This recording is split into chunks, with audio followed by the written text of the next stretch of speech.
ሰላም እንደተለመደው አዳዲስ የሆኑ ዜናዎችን ይዤላችሁ መጥቻለሁ። ቀድሞ የጃፓን ጠቅላይ ሚኒስትርን ከኋላ በጥይት የገደለው ወንጀለኛ በስተመጨረሻ ጥፋቱን አምኗል። የሱዳን የእርስ በርስ ጦርነት እጅግ ከፍተኛ ደረጃ ላይ ደርሷል። በሚሊተሪውና በአርኤስኤፍ የሚደረገው ጦርነት እየተባባሰ ቀጥሏል። የተፈጠሩ አዳዲስ የሆኑ ነገሮችን ይዤላችኋለሁ። የአሜሪካው ፕሬዝዳንት መቼ ነው የሚተኛው? ጋይሶች አሁን ጃፓን ገብቷል። ጃፓን ነው ያለው። ይህ ሰውዬ መቼም ነው የማይተኛው። ጃፓን ሄዶ ደግሞ በጣም ብዙ ነገሮችን አድርጓል። ትራምፕ ጃፓን ገብቶ ምን አደረገ የሚሉትን ነገሮች በደንብ አድርጌ ይዤላችኋለሁ። እነዚህና ሌሎች ተጨማሪ ዜናዎችን በደንብ አድርጌ በዚህ ቪዲዮ ይዤላችኋለሁ። እናንተ ሰብስክራይብ ያደረጋችሁ ቀጥታ ወደ ዜናው እናልፋለን። የቀድሞ የጃፓን ጠቅላይ ሚኒስትር የነበሩትን ሺንዞ አቤን በመግደል ጥፋተኛ ሆኖ የተገኘው ወንጀለኛ በስተመጨረሻ ጥፋቱን አምኗል። ከ3 ዓመታት በኋላ ማለት ነው። በቶኪዮ በሚገኘው ፍርድ ቤት ቀርቦ ኤቭሪቲንግ ኢዝ ትሩ ብሏል። ማለትም የቀረበው ክስ በሙሉ ትክክል ነው በማለት የሰራውን ወንጀል በስተመጨረሻ አምኗል። ገዳዩ የ45 ዓመት ዕድሜ ያለው ቴሱያ ያማጋሚ የሚባል ሰው ሲሆን በ2022 ነበረ የቀድሞ የጃፓን ጠቅላይ ሚኒስትር የነበሩት ሺንዞ አቤ የፖለቲካዊ ቅስቀሳ በሚያደርጉበት ጊዜ በቪዲዮ ላይ እንደምታዩት ከኋላ መጥቶ በጥይት የገደላቸው ማለት ነው። የዛሬ 3 ዓመት አቤት ውስጥ የተሰራ መሳሪያን በመጠቀም ወይም ደግሞ ሆምሜድ የሆነ መሳሪያን በመጠቀም ነው ጥቃቱን ያደረሰባቸው ማለት ነው። በዚህም ቀን ወደሱ በመቅረብ ከኋላቸው ነው ጥይቱን እየተኮሰባቸው ማለት ነው። ከዛ በኋላም ቪዲዮ ላይ እንደምታዩት ጠቅላይ ሚኒስትሩ መሬት ላይ ሲወድቅ ታዩታላችሁ ማለት ነው። ከዛ በኋላ ወደ ሆስፒታል ተወስዶ የነበረ ቢሆንም ግን ደግሞ ህይወቱ መትረፍ አልቻለም ነበረ። አቤ በጃፓን ውስጥ እጅግ በጣም ፓወርፉል የሆነ ሰው ነው። በጣም ተጽዕኖ ፈጣሪ የሆነ ሰው ነው። የቀደመውም የጃፓን ጠቅላይ ሚኒስትርም ነበረ እንደምናውቀው ማለት ነው። በጃፓን ውስጥ አቤኖሚክስ በሚባለው የኢኮኖሚ እቅዱ ነበረ በጣም በጃፓን ውስጥ ታዋቂ ሆኖ የነበረው ማለት ነው። እንደነገርኳችሁ በጃፓን ፖለቲካ ውስጥ እጅግ በጣም ቦታ ያለውና በጣም ተጽዕኖ ፈጣሪ የነበረ ሰው ነው የቀድሞ የጃፓን ጠቅላይ ሚኒስትር የነበሩት ሺንዞ አቤ ማለት ነው።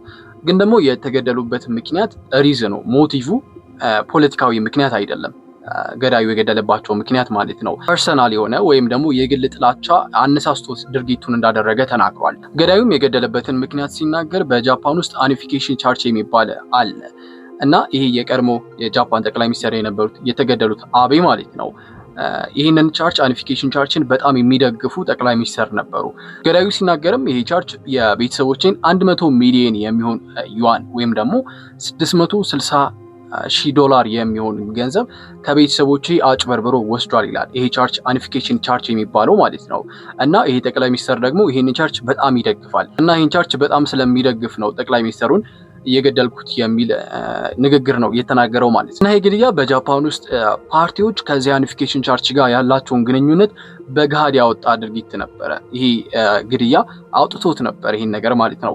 ከዛ በኋላ በጃፓን ውስጥ የሚገኙ የተለያዩ ሚኒስትሮች በዚህ ጉዳይ ጋር በተያያዘ ስልጣን እንዲለቁ ተደርጓል። በቶኪዮም የሚገኘው ፍርድ ቤት ይሄ አኒፊኬሽን የሚባለው ቻርች ሙሉ መብቱ እንዲሰረዝና በስሩ የሚገኙ ሀብቶች ደግሞ ለሌላ ድርጅቶች እንዲሸጡ ውሳኔን አስተላልፈዋል ማለት ነው። ብዙዎች ይሄ ገዳይ ጥፋተኛ አይደለም፣ ለቤተሰቦቹ ላይ ስለተደረገው ክፋት ነው ይህንን ድርጊት ያደረገውና ወንጀለኛ አይደለም፣ ሊማር ይገባል እያሉ ይገኛሉ በጃፓን ውስጥ ማለት ነው። ሌሎች ደግሞ ጥፋተኛ ነው፣ ይህን ነገር ማድረግ አልነበረበትም እያሉ ይገኛሉ። ነገር ግን ወንጀልን ሰርተዋል፣ የአንድ ሰው ህይወትን አጥፍቷል። ስለዚህ በፍርድ ቤት ምን ያክል አመታቶችን ይፈረዱበታል የሚለውን ነገር በቀጣይነት እነግራችኋለሁ። ወደ ቀጣዩ ዜና እናልፋለን። የሱዳን የእርስ በርስ ጦርነት አሁን ላይ በጣም እየተፋፋመ የሚገኝ ጦርነት ቢኖር ይሄኛው ጦርነት ነው። በሱዳን ያለው የእርስ በርስ ጦርነት ማለት ነው። እንግዲህ ጦርነት የሚደረገው በሱዳን በሚያስተዳድረው ሚሊተሪ እና አርኤስኤፍ ወይም ደግሞ ራፒድ ሰፖርት ፎርስ የሚባሉት አርኤስኤፍ በእነሱ መካከል ነው ይሄ ጦርነት የሚደረገው ማለት ነው። ግን በአመታቶች ውስጥ ታይቶ በማይታወቅ መልኩ አርኤስኤፍ በሱዳን ላይ እጅግ በጣም ብልጫን እያደረሰ ይገኛል። በጣም ብዙ ቦታዎችን እየተቆጣጠረ ይገኛል። በእነዚህ ባሳለፍናቸው 2 ቀናቶች ቢያንስ እንኳን አልፋሽር የምትባለውን በምዕራብ ዳርፉር የምትገኘውን ከተማ ተቆጣጥሯል። እቺ ከተማ ዝም ብላ ከተማ አይደለችም። ለአመታት የሱዳን ሚሊተሪ እንዳይያዝባቸው አርኤስኤፍ ደግሞ ለመያዝ ሲዋጉባት የነበረች ከተማ ነች ለአመታት ማለት ነው። እና አሁን በአርኤስኤፍ እጅ ቁጥጥር ስር ገብታለች እቺ ከተማ ማለት ነው። የሱዳን ሚሊተሪ ዋና አዛዥ የሆኑት ጀነራል አብዴል ፋታህ አልቡርሃን በቴሌቪዥን መስኮት ላይ ባስተላለፉት መልእክትም ከዚች ከአልፋሽር ከምትባለው ከተማ ተጨማሪ የሆነ ውድመትና ተጨማሪ የሆነ የንጹሃን ህይወት እንዳያልፍ በማሰብ ወታደሮቻችንን ሰራዊቶቻችንን አስወጥተናል ብሏል። በቴሌቪዥን ላይ ባስተላለፈው መልእክት ማለት ነው። አርኤስኤፍ እንግዲህ አሁን በጣም ብዙ ቦታዎችን እየተቆጣጠረ ይገኛል። ብዙ ከተሞችን እየተቆጣጠረ ይገኛል። ዩናይትድ ኔሽን ግን በአርኤስኤፍ ላይ በጣም ተደጋጋሚ የሆነ ወቀሳን ያቀርባል። ይሄው ምንድነው? በንጹሃን ሰዎች ላይ በሚያደርሰው ጥቃት ነው ዩናይትድ ኔሽን ወቀሳ የሚያቀርብበት ማለት ነው። ንጹሃን ሰዎች ላይ በጣም ጥቃትን ይፈጽማል። በጣም ረብሻን እየፈጠረ የሰው ህይወትን ያጠፋል። በጣም ብዙ ሰዎችን ይገድላል የሚል ዩናይትድ ኔሽን ወቀሳ በአርኤስኤፍ ላይ ያቀርባል። አርኤስኤፍ ይሄ ነገር ውሸት ነው ቢልም ማለት ነው። የዚች የአልፋሽር ከተማ በአርኤስኤፍ መያዝ በጣም የጦርነቱን ሁኔታ በጣም ነው የሚቀይረው። ምክንያቱም ይቺ ከተማ በዳርፉር ውስጥ የምትገኝ ነች። በዳርፉር ውስጥ የሚገኙ ከተሞች ናቸው። አንዷ አልፋሽር ነች እና በዳርፉር ውስጥ የሚገኙ ወደ 5 የሚሆኑ ከተሞችን ሙሉ ለሙሉ ተቆጣጥረዋል። ይሄም ማለት በደቡብና በምዕራብ ሱዳን ያለውን ቦታ አርኤስኤፍ ምን ያክል ዶሚኔት እያደረገ እንደሆነ ያሳያል። ይህ ጦርነት በ2023 የዛሬ 2 ዓመት ማለት ነው በሱዳን ከተጀመረ ጀምሮ በዓለማችን ላይ እጅግ በጣም ወርስት የሆነው አስከፊ የሆነ ጦርነት ነው። በዓለማችን ላይ አሁን ካሉ ጦርነቶች ማለት ነው። በዚህም ጦርነት ምክንያት ባሳለፍናቸው 2 ዓመታቶች ውስጥ በ10 ሺህ የሚቆጠሩ ሰዎች ህይወታቸውን አጥተዋል። በተጨማሪም ወደ 12 ሚሊዮን የሚሆኑ ሱዳናውያን ደግሞ ከመኖሪያ ቀያቸው ተፈናቅለዋል። 12 ሚሊዮን የሚሆን ህዝብ ኢማጂን አድርጉት እስኪ። የሱዳን ሚሊተሪ ጄኔራል ቡርሃን ጠላቶቻችንን ሙሉ ለሙሉ እስከምናጠፋ ድረስ እና በጠላቶቻችን የተያዙ ሁሉንም ቦታዎችን መልሰን ሪክሌም ወይም ደግሞ መልሰን እስከምንቆጣጠራቸው ድረስ ውጊያችንንና ፍልሚያችንን አናቆመም ሲል ባስተላለፈው በቴሌቪዥን መልእክቱ ላይ ተናግሯል ማለት ነው። ለማንኛውም ሰብስክራይብ ያደረጋችሁ አይመስለኝም። ወደ ሌላኛው ዜና እናልፋለን። የአሜሪካው ፕሬዚዳንት ዶናልድ ትራምፕ ጃፓን ገብቷል። ጋይሶች ይህ ሰውዬ መቼ ነው የሚተኛው? ጥያቄ ነው የሆነብኝ። ማለትም ከተመረጠ ትንሽ ወራቶች አይደለ ያለፉት መቼም እና በእነዚህ ወራቶች ብቻ ማንም ፕሬዚዳንት አድርጎት በማያልቀው መልኩ ያልሄደበት ሀገር የለም። ሳውዲ አረቢያ ሂዷል፣ ኳታር ሂዷል፣ ባለፈው ዕለት ግብፅ፣ እስራኤል፣ ከትናንት ወዲያ ማሌዥያ የነበረ፣ ትናንትና ጃፓን ሄደ። ጋይሶች ይህ ሰውዬ መቼ ነው የሚተኛው? የእንቅልፍ ጊዜ ራሱ ታይሙ ያለው አይመስለኝም። እና ትናንትና ትራምፕ ጃፓን በሚገባበት ጊዜ የጃፓን ጠቅላይ ሚኒስትር ሳኒያ ታካቺ በፎቶ የምታዩት ደማቅ የሆነ አቀባበል ነው ያደረገችለት ማለት ነው። ባይ ዘ ዌይ የመጀመሪያ ሴት ጠቅላይ ሚኒስትር ነች በጃፓን ታሪክ ማለት ነው።